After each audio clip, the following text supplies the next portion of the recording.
Let's say college was an investment that paid off for everyone. There could be an argument for public funding, or at least public subsidies for higher education, but that's not the case.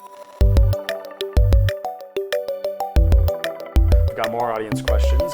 William Hanna asks, is there a liberty-based solution to solving the student debt crisis? William, thanks for the question.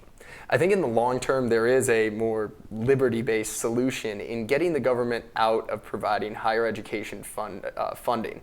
If you look at it, I mean, investing in a qualified student for their future is a great investment, and you all know what it looks like. You know, it's someone who did very well in high school, does great on their standardized tests, goes and studies engineering at Stanford. Has like 4 internships while still taking 5 classes. I mean, obviously not every student's going to be on this level, but that's clearly going to be a good investment, and this is something investors could connect with. And there's an idea called income-based repayments or income share agreements, where investors would pay for a pool of students to go to college, and the rates they have to pay back at would actually switch based on your past performance, maybe your past work history, your academic success, your major, all these different things, what school you're picking, so that if you went and studied an in-demand field where you're pretty much guaranteed to get a return and make back the money, you get to pay a lower interest rate, where right now everyone has to pay the same rate on the government loans.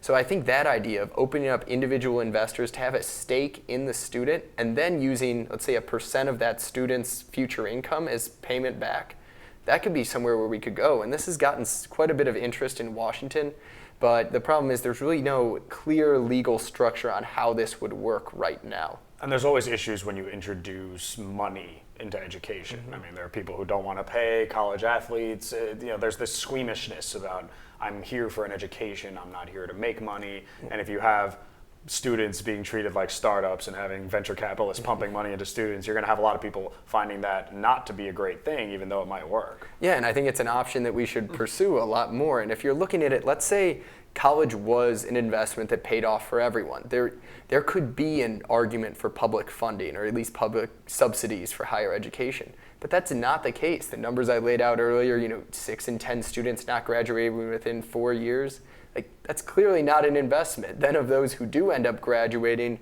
45% of them about end up working in jobs that don't require college degrees. We have gone too far now in pushing all students into college.